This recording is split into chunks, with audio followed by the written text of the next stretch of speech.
Hi there. So what I'm going to do is go through anti-neoplastic agents.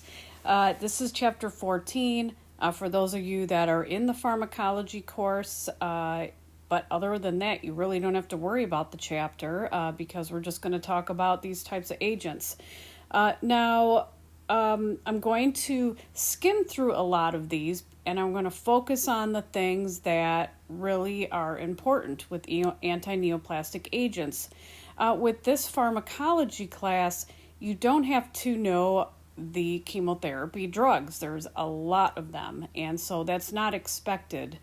Also, you're not expected to know exactly what each class of anti-neoplastic drug does, but I'm going to peruse through them just so you understand overall what chemotherapy drugs do in the body. So what are some causes of cancer? First, let's go over just a brief overview of what cancer is, because that will help us understand why we're using the drugs that we're using.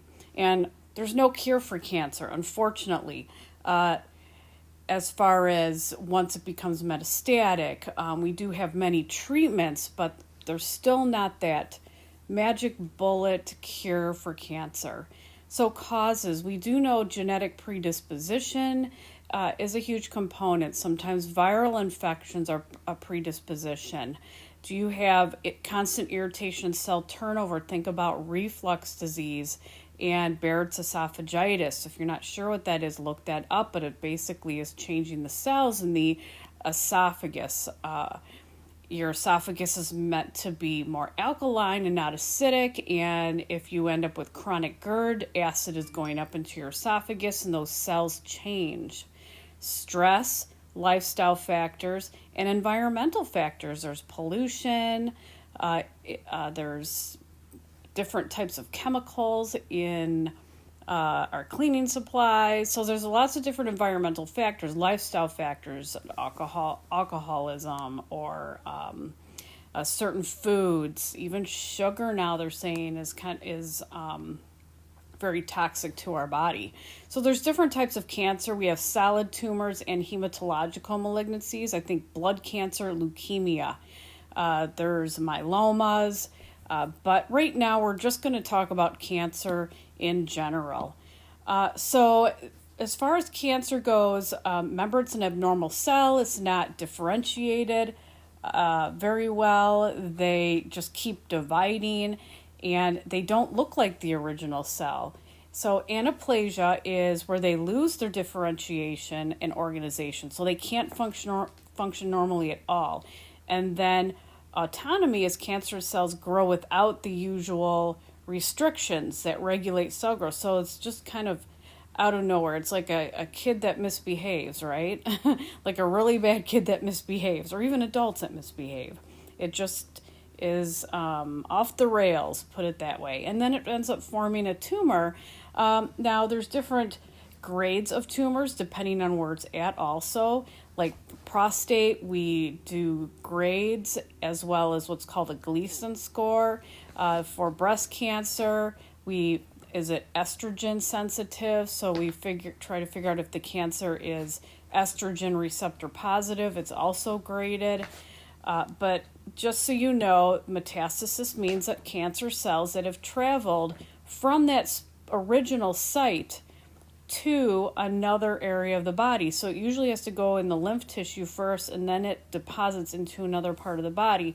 And depending on where the cancer originates will then kind of tell its path of where the next place it's going to deposit. So for example, prostate cancer, the way it gets into the lymph there, it usually ends up settling in the bones. And then breast cancer can go to the brain, and that can also go to the spine.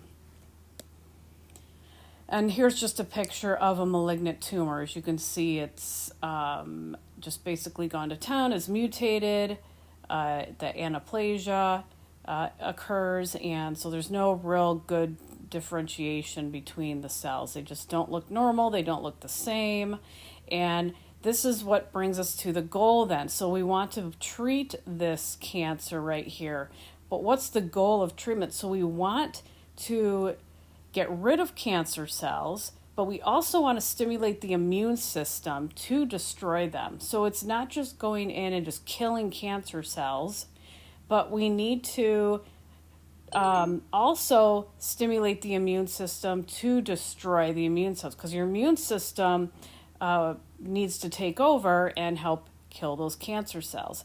Radiation we use, surgical procedures, so people undergo mastectomies, lobectomies. Again, it just depends on the cancer. Prostatectomy to reduce and remove the cancer, and hopefully we get the whole thing. But again, it just depends on what grade it is. Now, there's drug therapy that kills them during various phases of the cell cycle. But just remember, key term, we want our immune system to help us out. These are all the different classes of anti-neoplastic agents. Again, I'm going to just peruse through these, but what I want to talk about are really the adverse effects of these medications. Because with chemotherapy, remember, it's killing not only the bad cells, but it kills good cells too. Unfortunately, there's some here in this classifications that are very specific and targeted, but there's a lot that aren't. And so there's a lot of adverse effects because it really does wreak havoc on our immune system. This is just a picture. I'm not going to go through this whole thing, but this is a cell, and these are the different medications on the areas that it targets. So like the alkaline agents and the hydroxyurea, procarbazine. There's hormone modulators that are given for prostate cancer, breast cancer, ovarian cancer. This is docetaxel, paclitaxel, that's given for colon cancer. And the only reason I know a lot of these, I used to work in oncology. So there's some that are just really commonly given, some that aren't as commonly given. It's been so long, there's a lot of new ones on here that I'm not familiar with anymore.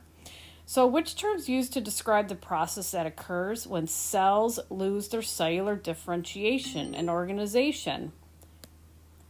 That would be your anaplasia. So the rationale is that cancerous cells exhibit anaplasia, no differentiation to the cell anymore, they're not organized anymore, and so they can't function normally. All right, so alkaline agents, these react with the DNA and RNA and other proteins. That's all I'm going to go on there. Other than contraindications, pregnancy, if there's an allergy to it, obviously we don't want to breastfeed on these medications. If there's any bone marrow suppression, and when we say bone marrow suppression, means that you have blood dyscrasia, your blood cells are down, your hemoglobin's down. So if you already have that, you don't want to give this medication. You want them to be stable, which is why when we give medications for chemotherapy, they're in cycles. So let's say like paclitaxel is every 3 weeks for 6 cycles. The reason for that is because you have to give a chance for the drug to work, but it's also affecting your immune system. So you don't want to keep giving it back to back. You'll basically kill the patient. You give it to them, and then it goes through a cycle. And around day 10, that's when all of your blood cells bottom out, because that's when the medication's peaking. Many times patients end up having to go into the hospital and be monitored for that. But those are contraindications, but they're also side effects to the chemotherapy agents. Antimetabolites, again, work with DNA. Again, bone marrow suppression, you want to watch that. We're going to get to adverse effects in just a minute. Anti-neoplastic, they're cytotoxic, again, it's the cellular DNA. But they just work in different ways within that cell, as you could see that last cell. Adverse effects were on with this one. Bone marrow suppression with leukopenia. Those are low white blood cells. White blood cells fight infection. So if the white blood cells are low, your body is unable to fight infection. So that means the patient is immunosuppressed, is leukopenic, and has bone marrow suppression. Thrombocytopenia is a low platelet count. Remember, platelets clot your blood. Or they help keep your blood regulated. If your platelets are low, you can bleed. Anemia, a low hemoglobin and hematocrit. Pancytopenia means that everything is haywire. So you have your white blood cells, your red blood cells, hemoglobin, hematocrit, and your differential. White blood cells and a differential is your myelocytes, your lymphocytes. There's bands, there's neutrophils, eosinophils. It's all part of the white blood cells. And when you think of a CBC with differential, you're checking the white blood cells, and then all of the other things I just mentioned, eosinophils, lymphocytes, neutrophils, those are broken down from the white blood cells. Okay? They're like, think of them as like immature cells also. Mitotic inhibitors, same thing. It works in that cell. It's just a little bit different in the DNA formation and synthesis. Same types of adverse effects. So if you can see a common theme here, it's the same adverse effects with these. Now, hormones work a little bit different because they go to the receptor site to block the stimulation of cancer cells, as I mentioned before in breast cancer. Same adverse effects. So I'm not going to go through this. You don't have to know this. But I hope that you are getting an overview and a common theme of these anti-neoplastic agents. So there's radiation also. When you have radiation, it's usually site specific. So think about it. It's burning that area. So if you have radiation of your lung, say on the right side, you're going to get burned there, and that's right by your esophagus. So then your esophagus is going to be affected. You'll end up getting what's called superinfections. That's an overgrowth of yeast, because remember, it's getting rid of your good flora too. So then you overgrow with yeast, end up with the yeast infection. Your throat gets burned. You can't eat. Your taste buds go away, and it's hard to eat. So it really has a huge effect on the body. Okay, so I'm going through these, and then I'm going to go to my next page here, which would be just some key points I want to hit. All right, bone marrow suppression. Another known is blood dyscrasias. I just did kind of talk about that. If you have bone marrow suppression, you want to don't go out.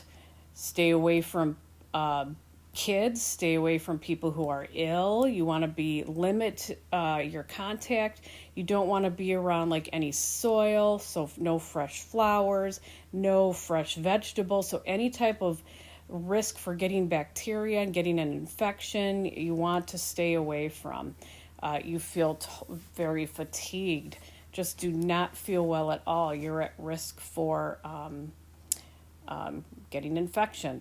You'll have fevers. So that's why we have to really monitor your temperature every day, monitor that, and monitor your symptoms. You're going in for blood tests frequently. So that's bone marrow suppression. So before you even give a chemotherapy agent, you need to check the blood counts to make sure that this patient is not already immunosuppressed, because you don't want to give a chemotherapy agent if they are. They need to be medically stable to get that. So it's a fine balance. It's difficult. Alopecia, hair loss. That doesn't happen with every chemotherapy agent, but does happen to some. And so this is something where you really need to know and educate the patient on the type of medications that they're going to get. So like when I worked in oncology, I would sit and talk with the patient.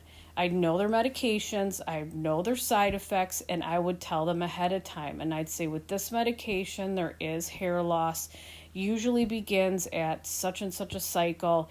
So let's talk about this now. There's options, and I'm going to give you some resources for that. So some people wear headbands, some people wear scarves or wigs. And so here's some resources. What are your thoughts right now? And then you just, address the issue right then and there, and the patient can go home and think about it, but at least things are up front. These are the symptoms you're going to have. These are the side effects you're going to have. You're supporting the patient and being realistic with them while being empathetic. Stomatitis, inflammation of the mouth. Sometimes it can get what's called, again, a super infection, where you can end up getting an overgrowth of yeast. But stomatitis, you can just get inflammation and redness of the mouth. It's just frequent mouth care, constantly keeping it moist, and try not to eat spicy foods. They can gargle with, sometimes we'll give like lidocaine mouthwashes that they rinse and spit because it numbs the mouth because it's so painful. The other thing that I just wanted to make sure I mention is IV medication. If you have cancer, sometimes you need to get things started right away, and they'll give it through a peripheral line. It needs to be with a larger gauge needle. So gauges mean how big the opening is of the needle or cannula that ends up in your vein. So, for example, a 24 gauge is what we will put in kids because it's very narrow, a small gauge. But then if you're on a regular med-surg floor and you're just giving like a liter of fluids, that's fine. Put a 20 gauge in, or even some put 22s in, but usually a 20. But for chemo, you want to put at least an 18 gauge in. That's usually what they'll do in the ERs, put an 18 or 20 in. You don't want to go any more than that. That's pretty that would hurt to put a larger gauge needle, which would be like a 16. That wouldn't be fun. But remember, these drugs are very toxic to the body and to the skin. So they're given for a good reason because we have these cancer cells growing, but also it can affect the skin. And we have to watch the IV site like a hawk because it can cause IV extravasation, and that ends up causing tissue death in that area. And so if you notice any redness, you immediately turn that off and you let the doctor know. There is an agent that can help prevent that if that ends up happening, but we don't want it to happen in the first place. Eventually, people end up getting central lines and then a port put in the chest area to the subclavian. But just so you know, we always have to be aware of the possibility of IV extravasation with the peripheral line with chemotherapy. And when we're handling chemotherapy agents, we have to make sure we're wearing gloves. And I think that's it. Yes, that's all I wanted to talk about, and I hope this helps.